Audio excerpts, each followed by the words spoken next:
창세기 32장 27절 28절 우리 한 목소리로 같이 읽겠습니다. 시작. 그 사람이 그에게 이르되 내 이름이 무엇이냐? 그가 이르되 야곱이니이다. 그가 이르되 내 이름을 다시는 야곱이라 부를 것이 아니요 이스라엘이라 부를 것이니 이는 내가 하나님과 및 사람들과 겨루어 이겼음이니라. 아멘. 아멘. 자, 오늘 우리가 함께 읽은 이 말씀을 통해서요, 나를 축복하소서라는 제목으로 은혜를 같이 나누도록 하겠습니다. 오늘도 그렇고 내일부터도 우리 포항 지역 참 경이로운 영하 10도를 예상한다고 하는데요. 독감도 유행입니다. 아무쪼록 우리 모든 성도님들이 그래도 이 겨울을 건강히 또 강건히 나실 수 있기를 소망합니다. 우리는 참 주일학교 시절부터 그리고 그 이후에도 이 야곱에 관한 이야기를 참 많이 들었습니다. 그런데 야곱은 참 미스테리한, 좀 신기한 이야기들이 참 많은, 신기한 사건들이 많은 그런 사람인 것 같습니다. 대표적으로 이제 오늘 우리가 살펴보는 본문은 야곱이 하나님과 씨름을 하는 장면입니다. 그러니까 저 어렸을 때 주일학교 때는요, 이게 참 신기했어요. 야곱을 처음 배울 때 베델, 야곱이 처음 집을 떠날 때 베델이라는 곳에서 하나님을 만났을 때 하늘에 놓여진 사닥다리를 보게 되죠. 이 사닥다리라는 거, 그러니까 야곱이라는 사람이 굉장히 재밌게 느껴진 거예요. 사닥다리. 그리고 또 오늘 말씀과 같이 씨름.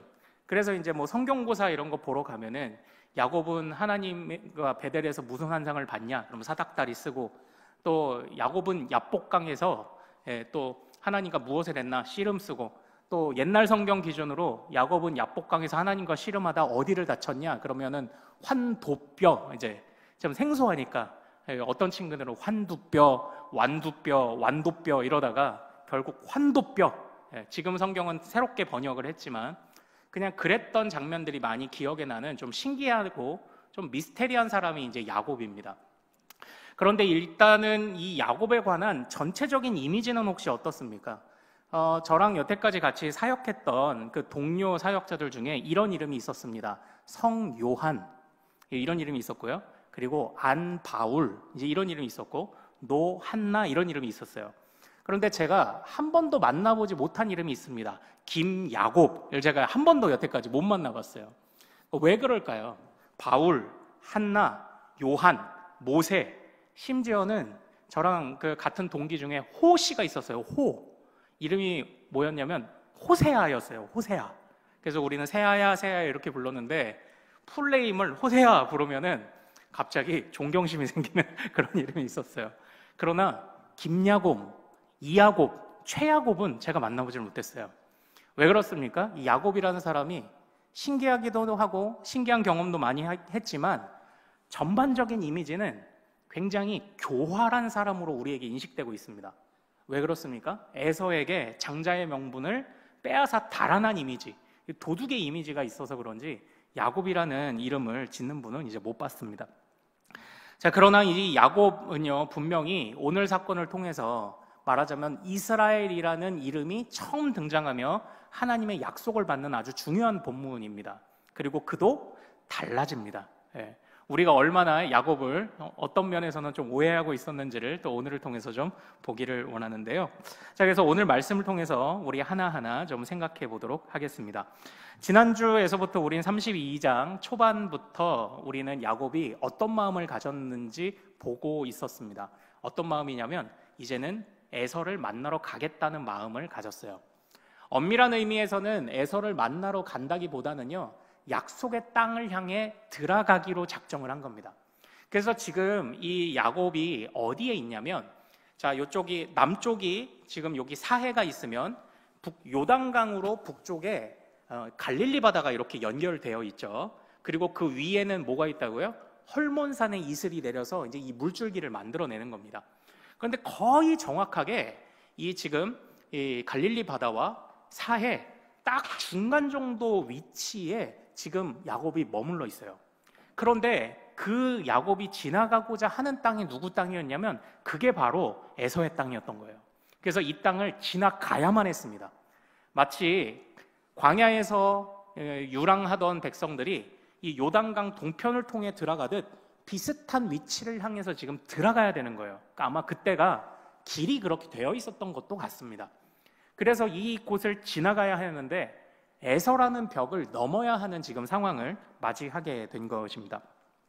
그런데 우리는 지난주에 어떤 모습을 봤습니까? 야곱이 하나님을 만나는 장면이 있었습니다. 하나님의 사자를 만나는 장면이 그에게서 있었습니다. 그러나 그는 하나님의 사자를 만났음에도 아직도 마음이 불안한 마음을 거두지 못하고 있어요. 그래서 그가 지금 어떤 대책을 세우냐면, 자, 우리 13절부터 우리 15절까지 한번 좀 읽어보도록 하겠습니다. 창세기 32장 13절부터 15절. 자, 이 안에서 야곱의 불안함을 한번 보세요. 자, 시작. 야곱이 거기서 밤을 지내고 그 소유 중에서 형 에서를 위하여 예물을 택하니 암 염소가 200이요 순 염소가 20이요 암양이 200이요 순양이 20이요 전 나는 낙타 30과 그 새끼요 암소가 40이요 황소가 10이요 암 나귀가 20이요 그 새끼 나귀가 10이라. 아멘. 여기에서 야곱이 얼마나 불안해했냐면 이 어마어마한 동물들을 바로 누구를 위해서 준비를 했습니까? 형 에서를 위해서 예물로 준비를 했습니다. 그러니까 참 어떤 면에서 보면요, 만약에 에서가 장자권을 그대로 가지고 있었다 하더라도 이 정도 재산을 불릴 수 있었을까 싶을 만큼 거부가 된 야곱이 그의 마음에 환심을 사려고 합니다. 자, 우리는 여기에서요, 첫 번째 인간의 유형 하나를 보게 됩니다. 첫 번째 유형은 어떤 유형이냐면 물질에 목숨 거는 타입, 바로 에서가 그래요. 그러니까 지금 야곱이 기억하는 에서의 모습은 어땠습니까? 팥죽 한 그릇에 장자의 권을 팔 만한 그런 사람입니다. 다른 것은 보이지 않습니다. 내가 그냥 죽게 생겼으니 장자의 명분이 무엇냐. 그러니까 에서도 참 어떻게 보면 나쁜 사람이에요. 그때 장자의 명분을 넘겨달라고 할 때 맹세했거든요. 맹세라는 표현을 썼습니다. 그런데도 지금 이 야곱을 데리고 울그락불그락 하잖아요. 그러니까 깊게 생각하지 않고 그냥 눈에 보이는 걸 쫓아가는 사람이에요. 야곱이 기억하고 있는 형은 그렇습니다. 그래서 야곱은 또 그 형의 환심을 사려고 이렇게 예물들을 준비를 했던 것이죠. 그런데 이제 문제는 우리가 여기서 두 번째 인간 유형을 보게 됩니다. 이 두 번째 인간 유형이 뭐냐면요, 우리가 16절을 한번 같이 좀 읽어보도록 하겠습니다. 16절 같이 읽습니다. 시작. 그것을 각각 때로 나누어 종들의 손에 맡기고 그 종에게 이르되 나보다 앞서 건너가서 각 때로 거리를 두게 하라 하고. 아멘. 이게 야곱의 말입니다. 지금 야곱이 뭐라고 말하냐면 지금 에서를 위해 준비할 그 예물로서의 동물들을 따로 한 덩이를 떼어 놓았고 남은 자신의 재산 중에서 지금 두 떼를 나누어서 지금 종들 보고 400명을 거느리고 이쪽을 향해 오고 있는 에서를 먼저 맞이하라고 지금 하고 있는 장면입니다. 그런데 이 부분에서 우리는 이 야곱이죠. 야곱에서 두 번째 유형을 하나 보게 돼요. 이 야곱이 그 재산을 두 떼로 나눈 것이 뭐가 문제가 됐었냐면 사실 야곱은요, 앞전에 하나님을 신뢰하는 것처럼 기도했었어요. 자, 우리가 앞으로 다시 넘어가도록 하겠습니다. 자, 앞으로 넘어가서 9절 그리고 12절을 한번 보도록 하겠습니다. 자, 32장 9절과 12절을 같이 한번 읽어보죠. 자, 시작. 야곱이 또 이르되 내 조부 아브라함의 하나님 내 아버지 이삭의 하나님 여호와여 주께서 전에 내게 명하시기를 내 고향 내 족속에게로 돌아가라 내가 내게 은혜를 베풀리라 하셨나이다. 12절. 주께서 말씀하시기를 내가 반드시 내게 은혜를 베풀어 내 씨로 바다에 셀 수 없는 모래와 같이 많게 하리라 하셨나이다. 아멘. 사실 야곱은요, 앞전에 여호와의 사자를 만났습니다. 여호와의 사자가 나타나서 뭐라고 이야기를 했냐면 그때 야곱이 내가 여호와의 군대를 보았습니다. 마하나임을 보았습니다라고 이야기를 해요. 근데 기억을 한번 더듬어 보세요. 이 마하나임이 여호와의 군대라는 뜻만이 있는 게 아니라 어떤 뜻이 있었냐면 두 무리라는 뜻이 있다고 말씀드렸습니다. 그래서 여호와의 군대를 통해서 하나님이 야곱에게 주신 약속이 뭐였냐면 너만 한 그 무리가 있는 게 아니다. 네 가족들이 한 무리가 아니다. 사실은 보이지 않지만 하나님의 군대라는 또 한 무리가 너희들 앞서 행할 거라고 이미 약속을 주셨습니다. 그런데 야곱은 이미 이 앞전에서부터 두 때로 나누려고 마음을 먹었고, 그리고 우리가 읽은 9절과 12절에서 하나님 이전에 나를 구하여 주신다면서요, 은혜 베푸신다면서요 하고 약속을 기억하며 기도를 하는 듯 하지만, 우리가 지금 보고 있는 이 13절 이하에서는요, 그렇게 기도해 놓고 다시 또 자신의 재산을 진짜로 두 무리로 나누어 버립니다. 우리는 여기서 이제 두 번째 인간 유형을 보게 되는 거예요. 어떤 유형이냐? 기도해도 끝까지 불안한 사람. 또 어떤 유형이냐? 제가 이제 그 특세에서 표현했던 말로 이렇게 표현해 볼게요. 거의 그리스도인. 기도를 하기는 합니다. 그런데 아직도 하나님을 다 신뢰하진 않아요. 거의 그리스도인의 이 유형을 보게 됩니다. 그러니까 지금 이거는 어떻게 보면 죄송합니다. 대환장 파티입니다. 지금 물질주의에 빠져 있는 한 사람, 그리고 그리스도인은 그리스도인이지만 하나님을 온전히 신뢰하지 못하는 거의 그리스도인이 만나서 벌이는 대환장 파티가 이 32장에 있는 본문의 바로 배경이다라는 것입니다. 자, 그런데 여기서 야곱이 하나님을 얼마나 더 신뢰하지 않는지를 좀 우리가 계속 한번 좀 살펴보도록 하겠습니다. 자, 여기에서요, 두 때로 나눕니다. 두 때로 나누고 우리 22절부터 24절까지 같이 한번 읽어보도록 하겠습니다. 22절부터 24절. 자, 시작. 밤에 일어나 두 아내와 두 여종과 11 아들을 인도하여 야복 나로를 건널세. 그들을 인도하여 시내를 건너가게 하며 그의 소유도 건너가게 하고 야곱은 홀로 남았더니, 여기까지만 보죠. 지금 이 야곱이 하나님을 얼마나 신뢰를 하지 않냐면, 자기가 이루고 있는 무리 외에 하나님의 군대가 있음을 보여주셨는데도 자기 재산을 두 때로 나눴어요. 그러니까 우리는 참 좀 고민이 됩니다. 진짜 지혜라는 게 뭘까요? 지혜로운 삶이라는 게 뭘까요? 한번 고민해 봐야 됩니다. 어디까지가 믿음이고 어디까지가 지혜로운 삶일까요? 우린 진짜 고민해 봐야 됩니다. 그러니까 제가 잠깐만 벗어나서 하나 말씀을 드릴게요. 저는 지금도 이게 춥지만 아침에 중무장하고 그리고 부츠 신고 아직도 자전거를 탑니다. 저는. 왜냐하면 다이어트를 해야 되니까요. 건강해져야 되니까. 그래서 제가 최근에 2kg를 뺐어요. 또 그래서 근데 건강도 하고 또 일어나서 앉았다 일어났다도 해보고 이렇게 하는데, 자, 다이어트를 하려고 했던 제가 기도만 하면 될까요? 아니죠. 운동도 하고 식이 조절도 해야 됩니다. 우리는 기도만 해서는 사실 이루어지진 않아요. 우리는 그거 잘 알고 있어요. 기도가 중요한데 기도만 해서는 이루어지지 않아요. 그러나 때로 우리는 이 경계를 너무나도 헷갈리는 경계를 살아갈 때가 있습니다. 지금 야곱도 하나님께 기도했어요. 근데 야곱은 지금 그 때를 두 때로 나눴습니다. 한 때가 에서에게 공격당하면 반만이라도 살아남으려고. 그런데 우리가 읽은 22절에서 24절에 보면 야곱이 24절에 홀로 남았다고 돼 있어요. 잘 보십시오. 앞전에 우리가 읽었던 9절부터 12절 사이의 말씀을 보면 야곱이 하나님한테 어떻게 호소하냐면요, 나와 내 처자를 죽일 수 없지 않습니까? 이렇게 호소를 해요. 그런데 이 장면이 한 달락 지나고 나서 야곱은 어떻게 하냐면 두 무리로 나눴죠. 먼저 무리를 보내는데 그때 처자식을 같이 보내요. 뒤로 자기 혼자만 남아요. 우리는 이런 인간 유형을 지금 보고 있는 겁니다. 이 야곱이. 이러니까 아마 이제 누가 없었다? 김야곱 목사님, 박야곱 전도사님이 없었던 이유가 이제 이런 겁니다. 진짜 나쁜 사람 아니에요? 하나님 앞에 구할 때는 나와 처자식을, 한번 보세요. 11절 가서 보면은 나와 처자들을 칠까 겁납니다 이렇게 하면서 하나님 매달려요. 그런데 나중에는 하나님 앞에 기도해놓고 또 약삭빠르게 인간의 방법을 쓰죠. 그리고 또 게다가 처자식을 위해서 도와달라고 해놓고 다 보내고 자기만 남아요. 이게 이제 야곱이 우리에게 보여준 바로 그런 모습입니다. 거의 그리스도인이죠. 두 마음이 있는 사람이죠. 두 마음이 있는 사람이에요.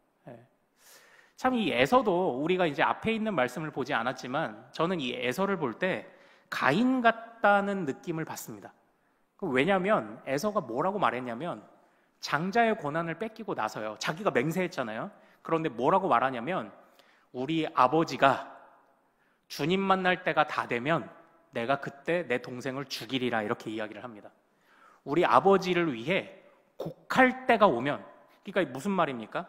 가인이 아무도 보지 않는 들판으로 동생을 데려가서 죽였던 것처럼 이 에서도 지금 하나님의 눈은 필요 없어요. 아버지의 눈이 안 보일 때 내가 동생을 죽이겠다고 이야기를 합니다. 그러니까 사실은 이 물질주의에 빠져가는 사람은 그냥 뭐 그런 거죠. 그런데 문제는 이 야곱도 사실은 똑같아요. 거의 그리스도인도 사실은 이 물질주의에 완전히 빠진 사람하고 다르지 않아요. 왜냐? 하나님이 보여주셔도 못 믿어요. 애초부터 하나님의 눈을 피하려고 했던 에서나 하나님이 보여주셨어도 끝까지 외면하는 야곱이나 뭐가 달라요? 아예 비그리스도인이나 거의 그리스도인이나 뭐가 다를까라는 생각을 우리는 이 안에서 좀 그 말씀을 살펴보면서 좀 반성을 좀 해보게 되는 겁니다. 그런데 이제 이런 배경하에서 뜬금없이 갑자기 웬 사람이 하나 나타나서 홀로 남은 야곱과 씨름을 합니다. 우리는 여기에서부터 어릴 때 성경고사 나가면은 야곱은 천사와 무엇을 했나요? 씨름만 했지 이 씨름의 의미가 뭔지는 저도 잘 못 배웠던 것 같기는 합니다. 어느 날 갑자기 어느 밤에 나타나서 한 사람이 씨름을 합니다. 그런데 그러니까 야곱의 입장을 생각해 보세요. 지금 혼자 남았어요. 혼자 남는 것도 사실은 쉽지 않았을 거예요. 아브라함이 친척 본토 아비 집을 떠났을 때 자신의 안위를 걱정했던 것처럼 혼자 남는 것은 쉬운 일이 아닙니다. 그러나 에서한테 가는 것보다는 차라리 이게 안전하다고 생각했을 겁니다. 들짐승을 피하려고 아마 불을 피워놨었을 겁니다. 그리고 이전에 베델에서 돌베개를 베고 잤던 것처럼 주변에 베거나 기대어 잘 만한 어떤 그런 장소를 찾았을 거예요. 나름대로 좀 안전하다고 생각하는 장소를 찾았는데 갑자기 한 사람이 나타난 겁니다. 그리고 대뜸 와서 이렇게 말합니다. 야, 씨름하자. 이렇게 얘기를 한 거예요. 뜬금없이 이게 뭐예요? 정말 이거 이상한 미스테리한 본문이죠. 그런데 야곱은 그 씨름을 거부할 수 없었나 봅니다. 밤새도록 씨름을 합니다. 밤새도록 씨름을 해요. 그러고 나서 갑자기 더 이상한 기록이 하나가 이제 등장하기 시작을 합니다. 자, 우리 25절 말씀을 같이 한번 읽어보도록 하겠습니다. 자, 25절 같이 읽습니다.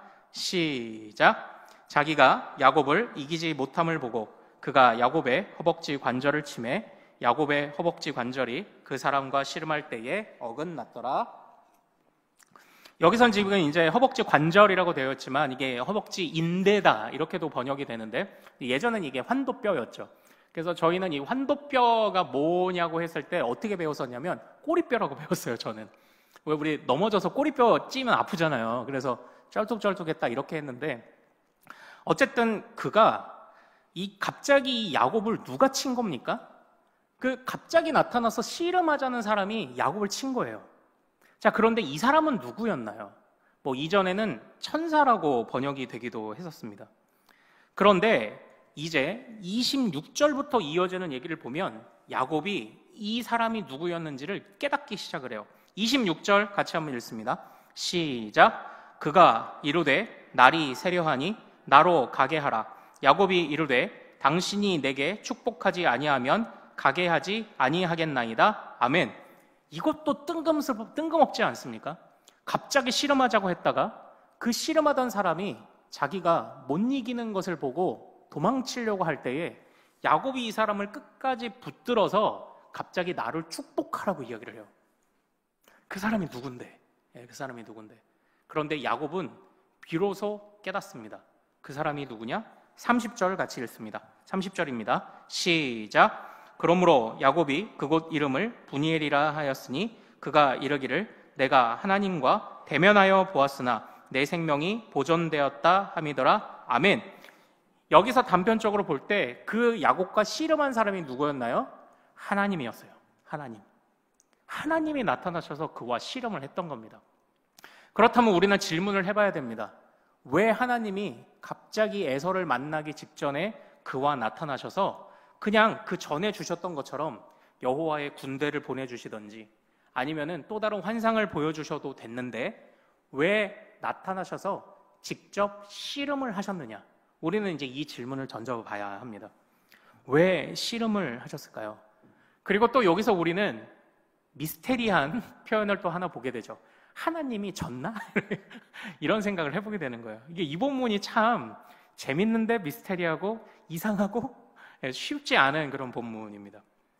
자, 그런데 여기서 우리가요, 이 씨름이라는 단어를 해석하는 중요한 연결고리들이 있어요. 이 본문 안에서. 그게 뭐냐면 이 씨름이라는 단어는 사실 용례적으로 봤을 때 여기만 쓰여서 다른 데서 어떤 의미로 쓰이는지를 몰라요. 그래서 이럴 때는 이 문맥이라는 내용 안에서 우리가 해석을 하고 이제 해석을 해야 되는 건데, 이 씨름이라는 단어와 연결되는 단어가 뭐냐면 바로 28절에 있는 겨루다라는 단어입니다.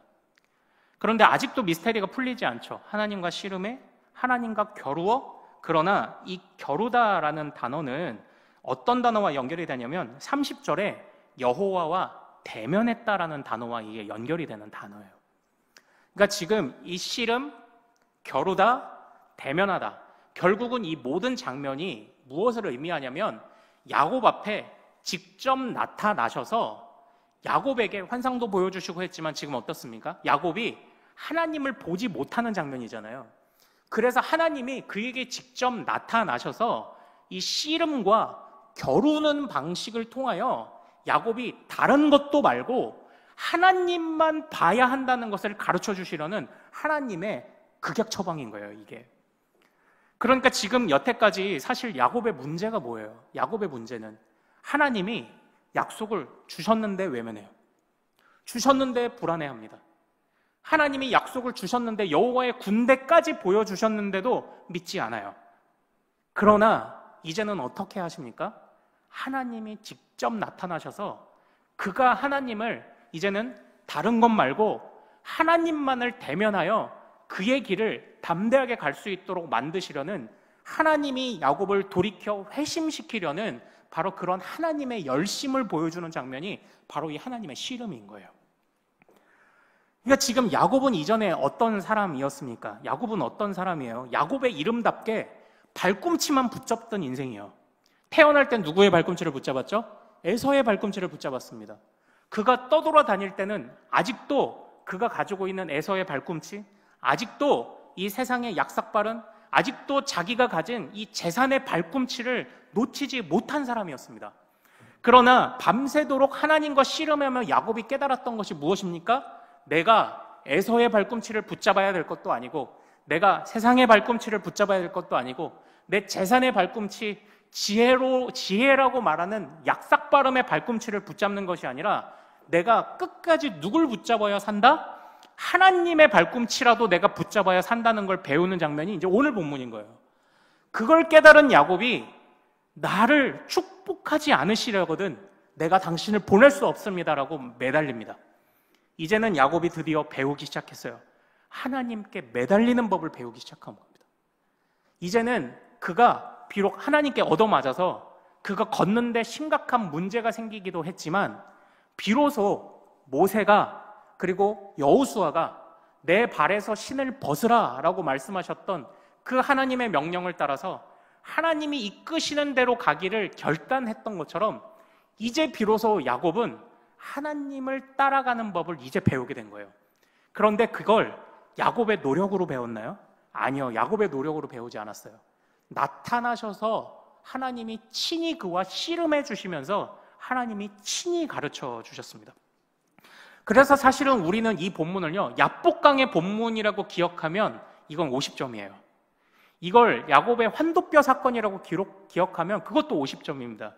이 사건은 어떤 사건입니까? 30절 말씀을 다시 한번 같이 읽어보도록 하겠습니다. 30절입니다. 자, 시작. 그러므로 야곱이 그곳 이름을 분이엘이라 하였으니 그가 이르기를 내가 하나님과 대면하여 보았으나 내 생명이 보존되었다 함이더라. 아멘. 그러니까 이 사건은 어떤 사건입니까? 분이엘 사건이에요. 사실은 분이엘이 무슨 뜻입니까? 하나님과 대면했다는 뜻이에요. 그러니까 이제는 비로소 야곱이 하나님의 존재를 몰랐던 건 아닙니다. 기도하지 않던 것도 아닙니다. 그러나 이제는 야곱이 하나님만을 대면하는 법을 하나님으로부터 직접 배운 거예요. 그런데 여기서 또 뭐라고 고백합니까? 하나님을 대면했는데 내가 살았어. 이렇게 말하는 거예요. 하나님을 대면하면 죽어요. 나중에 이스라엘 백성들이 광야에서 모세가 시내산에 올라갔을 때 하늘에서 나는 소리만 듣고도 사람들은 벌벌 떨었습니다. 그처럼 하나님을 대면한다는 것은 곧 죽음을 의미해요. 야곱도 그걸 알았어요. 그러나 그 하나님과 씨름식이나 했으니 지금 자기가 어떻게 될까요? 그러나 하나님이 그 야곱을 어떻게 하셨습니까? 그 야곱에게 이런 약속을 주십니다. 자, 우리 28절 같이 한번 읽어보도록 하겠습니다. 자, 시작. 그가 이르되 내 이름을 다시는 야곱이라 부를 것이 아니요 이스라엘이라 부를 것이니 이는 내가 하나님과 및 사람들과 겨루어 이겼음이니라. 아멘. 여기에서 다시 한번 강조되는 겁니다. 야곱아, 너는 발꿈치를 붙잡는 자지. 그러나 이제 이스라엘이라고 이름을 바꿔줄게. 이 이스라엘의 이름 뜻이 뭐냐면 하나님과 겨루었다는 뜻입니다. 그러나 이 겨루다라는 단어, 씨름이라는 단어는 어떤 것과 의미가 같다고 말씀드렸죠? 대면하다는 것과 같은 뜻이에요. 그러니까 지금 야곱이 일평생 그냥 이렇게 살았으면, 야곱이 일평생 살았으면 그는 끝까지 발꿈치만 붙잡는 사람이에요. 그러나 그가 지금 하나님을 만난 순간 어떻게 바뀌었습니까? 발꿈치가 아니라 하나님을 대면하며 사는 사람으로 그를 바꾸신 거예요. 그에게 새로운 이름을 주시면서 단순히 이스라엘이라는 나라가 세워질 것만을 예언하신 것이 아니라 지금 그 야곱에게 너의 인생이 앞으로 어떻게 펼쳐져야 될지를 알려주신 것이 이 분이엘의 사건입니다. 그러니까 지금 야곱은요, 어떻게 생각했습니까? 장자의 권을 사면 내가 축복받는다고 생각했습니다. 그러나 이제 야곱은 배웠습니다. 장자의 권을 사서 애굽의 발꿈치, 세상의 발꿈치, 그 물질의 발꿈치를 따라가는 것이 축복이 아니라 하나님을 대면하는 것이 축복임을 비로소 깨달은 것이 오늘 이 야곱의 사건이 보여주는, 이 분이엘 사건이 우리에게 보여주는 교훈입니다.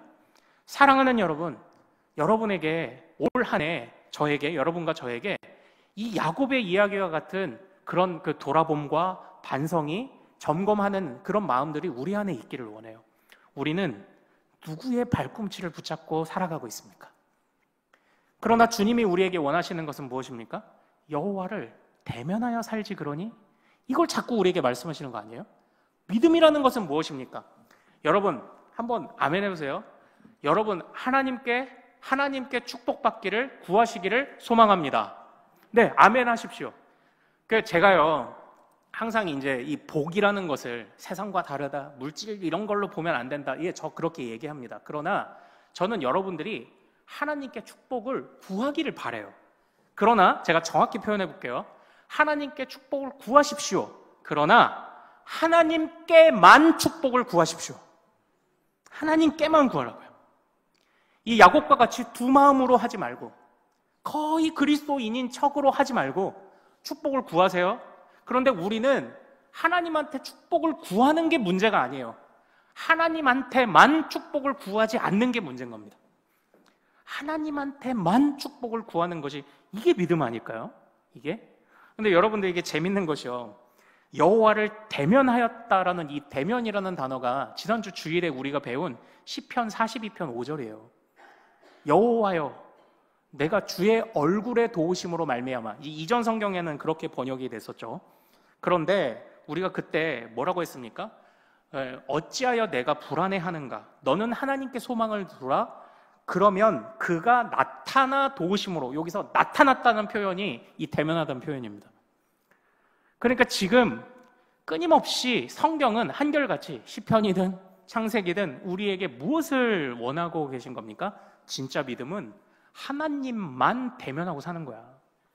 다른 발꿈치 붙잡으려고 여기저기 그렇게, 그러나 얻었어도 불안해하면서 사는 그게 아니라 축복을 구하긴 구하되 하나님한테만 축복을 구하는 게, 그게 믿음 생활이야를 성경이 지금 우리에게 한결같이 보여주고 있다는 것, 우리가 이것을 절대 잊지 않으시기를 소망합니다. 축복은 장자의 명분에서 오지 않습니다. 축복은 하나님께 오는 것입니다. 하나님께 축복을 구하는 우리 큰숲의 모든 가족들 되시기를 소망합니다. 하나님께만 축복을 구하는 우리 큰숲의 모든 가족들 되시기를 소망합니다. 우리가 놓지 못하는 발꿈치가 무엇일까요? 우리가 이것을 한번 점검해 보기를 원합니다. 정말 우리가요, 나를 축복하소서, 그러니까 이 나를 축복하소서 이 말 속에요, 하나님과 대면하여 어쨌든 나의 모든 삶을 맡기려고 하는 야곱의 끈질긴 고백이 이 안에 있다는 것을 우리가 볼 수 있어야 합니다. 우리 그런 끈질김을 올 한 해 우리도 한번 같이 가져보시면 어떨까요? 하나님은 우리를 대면하시는 하나님이십니다. 우리와 친히 밤새 씨름해 주시는 하나님이십니다. 그러므로 우리가 눈물을 흘리며 기도할 날이 많을 거예요. 어려운 일들이 있을 겁니다. 그러나 그때마다 주님을 밤새 붙잡고 간구할 때 주님이 우리를 홀로 두실까요? 아니요.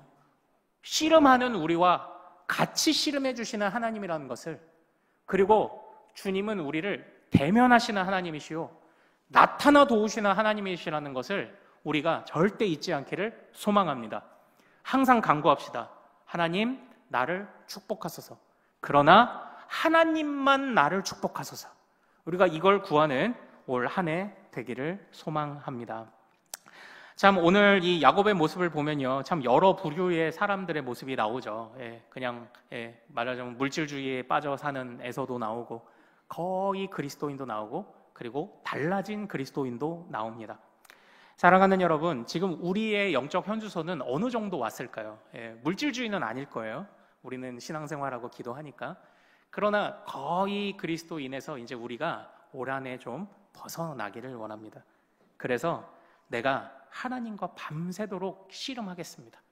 내가 하나님께만 축복을 구하겠습니다 라고 고백하는 우리 진짜 그리스도인, 진짜 하나님의 백성이 될 수 있기를 소망합니다. 하나님이 올 한 해 우리를 점점 더 견고한 발꿈치를 붙잡는 인생이 아니라 어떻게 해요? 하나님을 대면하는 이스라엘의 인생으로 우리를 바꾸어 주시기를 소망합니다. 이것을 위해서 우리가 하나님과 함께 올 한 해도 성실하게 동행하며 살아갈 수 있기를 구합니다. 자, 우리 찬양하고 같이 기도하죠. 나 무엇과도 주님을 바꾸지 않으리.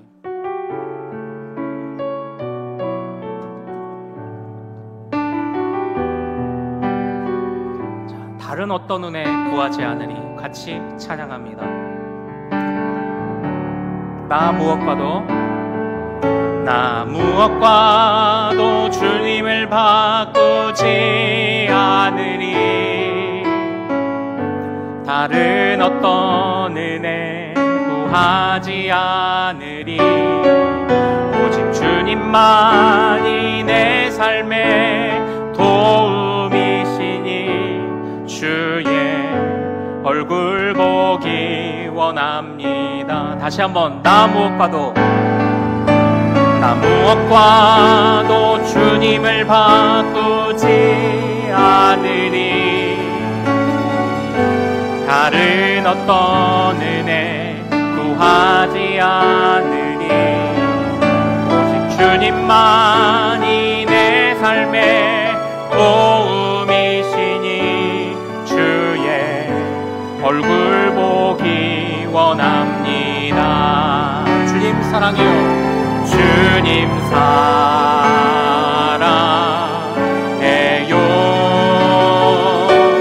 온 마음과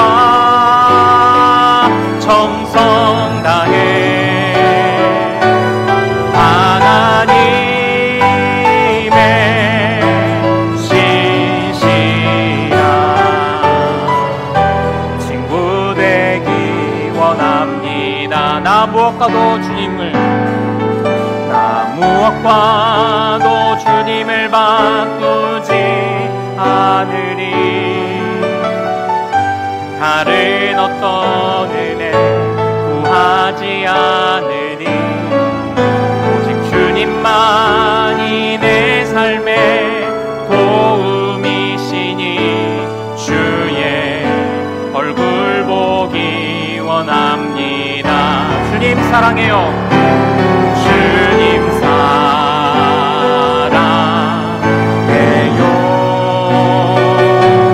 온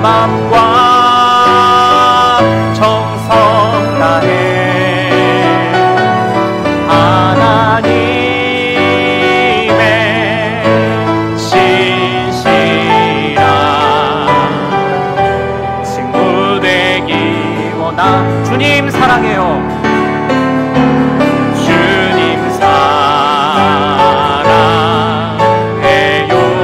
온 맘과 정성 다해, 온 맘과 정성 다해 하나님의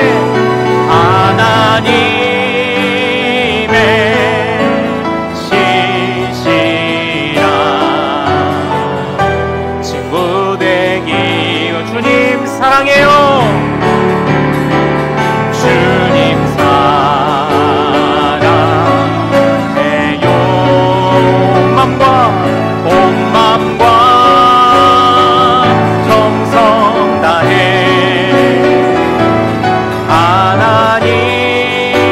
하나님의 시시라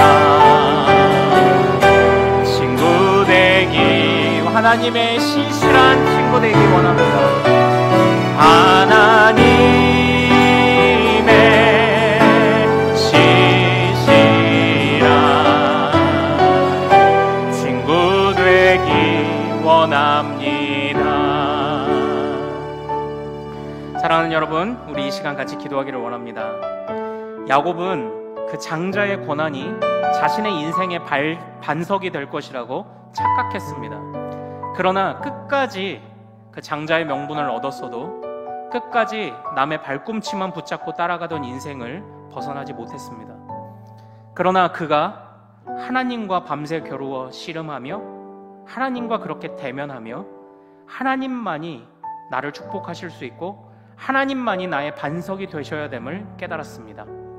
사랑하는 여러분, 올 한 해 우리도 이렇게 하나님과 대면하는 우리 모든 가족들이 되기를 소망합니다. 그리고 우리 안에 이런 끈질김이 있기를 원합니다. 내가 주님과 대면하리라, 내가 주님과 씨름하리라. 내가 몸부림치는 그 시간도 주님은 나타나시는 하나님이시니 내가 그 하나님과 함께 씨름하리라. 나의 올해 벌어지는, 나의 인생에 벌어지는 모든 대소사를 주님과 함께 씨름하리라. 주님과 함께 대면하리라. 내가 그렇게 거의 그리스도인이 아니라 참 그리스도인으로 내가 살아가리라. 우리가 이 다짐으로 올 한 해 우리의 반석 되어주실 주님과 우리를 만나주실 주님과 우리와 함께 아파하고 함께 고민하며 함께 씨름하실 주님과 더불어 살아갈 것을 다짐하는, 주님께만 축복받기를 간구하는 우리가 되게 하옵소서. 이 제목으로 우리의 믿음을 점검하며 주여 이름 크게 한번 부르고 같이 기도합니다. 주여!